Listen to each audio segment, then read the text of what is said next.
Faire rayonner l'entrepreneuriat et surtout les jeunes entrepreneurs africains, inventer une marque africaine, changer enfin le paradigme entre l'Europe et l'Afrique. C'est aussi une façon de faire avancer l'Afrique et c'est le credo d'Afrobytes, la première plateforme dédiée à l'innovation technologique africaine créée par Aweya Mohamed et Amin Youssouf. Aweya Mohamed, merci d'être avec nous sur le plateau de TV5 Monde. Alors pendant 2 jours, les 9 et 10 juin prochains, vous allez organiser une série de conférences. La philosophie de l'événement, c'est en fait de faire découvrir, de changer l'image qu'ici en Europe, les gens ont des jeunes entrepreneurs africains.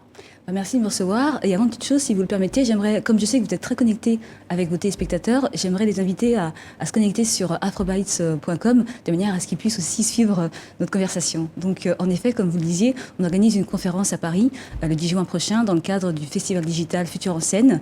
Et l'objectif, en effet, de la conférence est de rapprocher économiquement l'écosystème start-up européen et africain, avec une perspective, bien entendu, de développement de projets durables, responsable et surtout inclusif. Vous me facilitez la transition. Justement, il va être question donc des écosystèmes, comme vous le dites. Vous allez notamment faire un focus sur le Rwanda, l'Éthiopie, le Kenya, le Sénégal. Pourquoi ces 4 pays, Aweya ? Alors, premièrement, par affinité, parce que ce sont des gens que nous avons rencontrés.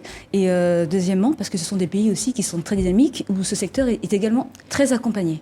Il y a une grande diversité parmi ces écosystèmes, on a l'impression. Par exemple, le Kenya est assez avancé sur l'aide apportée aux jeunes entreprises. Absolument, le Kenya est, comme on dit, le pays pionnier. Le Rwanda est aussi très avancé par le fait déjà que son président est aussi le président le plus connecté et qu'il a vraiment compris que le digital pouvait aussi faire avancer les choses.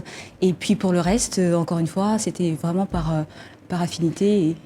Alors aujourd'hui, on voit beaucoup la Silicon Valley, les États-Unis s'intéresser aux startups africaines. D'ailleurs, il en sera question dans l'après-midi d'une des journées de cette conférence.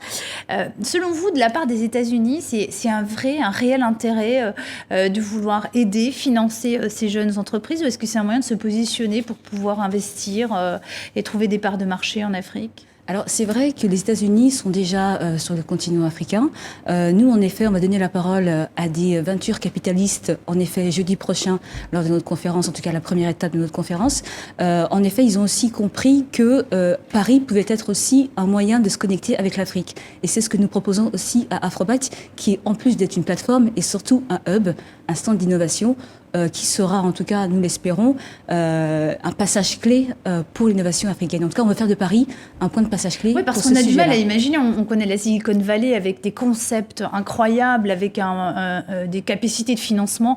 On a du mal à imaginer qu'ils puissent s'intéresser finalement aux startups qui sont extrêmement intéressantes au plan sociétal pour l'Afrique. On a du mal à comprendre l'intérêt des États-Unis. L'intérêt est assez, entre guillemets, logique, parce que sur le plan démographique, 2050, un habitant sur 4 sera sur le continent africain. Ce sera un marché qui sera difficile d'ignorer. Et c'est vrai qu'aujourd'hui, passer à côté d'un marché où les consommateurs aussi, en tout cas c'est un continent qui est très regardé, donc aujourd'hui ça paraît vraiment difficile de ne pas s'y intéresser. Alors Aweya, Afrobytes, c'est aussi une plateforme qui veut aider les startups à trouver une exposition, des fonds, mais aussi des partenaires, car c'est vrai que c'est un vrai obstacle pour les jeunes entreprises. Un exemple, on va voir cela au Maroc, où le financement participatif est interdit par la loi. On regarde justement ce reportage de notre correspondante Margot Chevance et on se retrouve juste après. 2 ans déjà qu'Arnaud Pigné a lancé au Maroc la première plateforme de financement participatif Smala & Co. Les entrepreneurs en mal de budget reçoivent des dons en ligne pour mener à bien leur projet. Pour faciliter son activité, la start-up a été créée en France car la loi marocaine interdit l'appel à la générosité publique. Au Maroc, il n'y a pas de vrai moyen de financement de projet. C'est-à-dire que les idées sont là, les stratégies sont là, mais pour lever des fonds, c'est un peu délicat.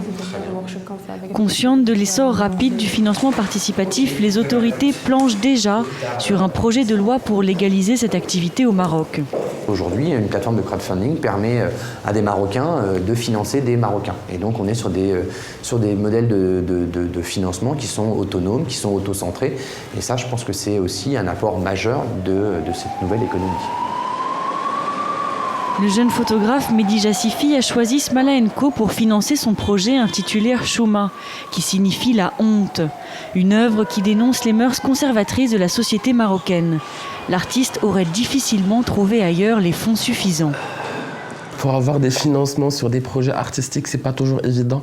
Donc je me suis dit, si les gens peuvent participer directement, déjà ça crée une proximité, ça fait une communication à l'artiste. Donc là, aujourd'hui, j'ai atteint 52% du budget. Et ça a couvert les 2 premiers paliers qui sont quand même très très importants, qui permettent la réalisation du projet.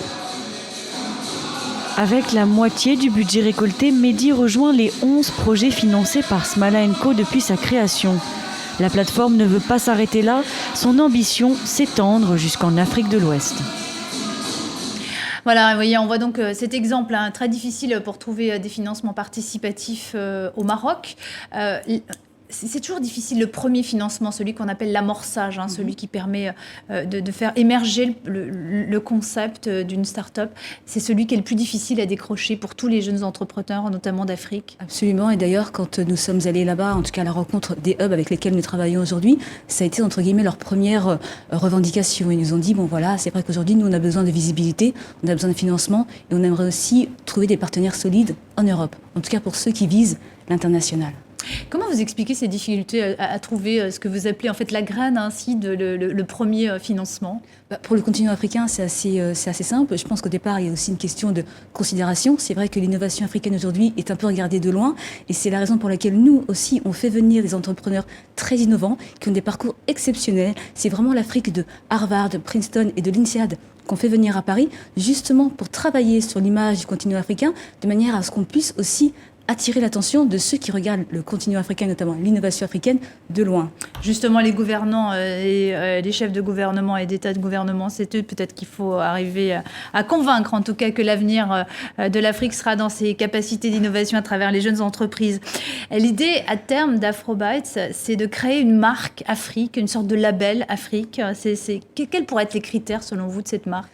Alors, c'est vrai que l'idée de la marque Afrique ou de l'image de l'Afrique est une étape pour nous, justement pour, encore une fois, attirer l'attention et faire en sorte que les financements qui sont adressés aux startups africaines soient, entre guillemets, plus importants que ce que nous avons aujourd'hui. Même si aujourd'hui on parle de début, on aimerait que, c'est vrai, que 25 000 € pour la plupart du temps, c'est pas suffisant pour en tout cas faire avancer un projet. Ça reste très compliqué. Donc nous, on veut faire en sorte que le montant d'investissement pour les startups africaines augmente. Merci beaucoup, Awaïa Mohamed, et bonne chance à vous. Et pour les gens qui voudraient intervenir pendant la conférence Afrobytes, ils pourront le faire, notamment le jeudi. Justement, c'est ce que je voulais vous dire. Comme j'ai conscience du fait que ceux qui sont sur le continent africain ne pourront pas venir, il y a un hashtag Afrobytes. Donc n'hésitez pas à l'utiliser le 10 juin prochain pour, entre guillemets, remettre... Et échanger via Twitter les questions et les réponses. Merci, Awaïa Mohamed, d'être venue sur le plateau de TV5 Monde.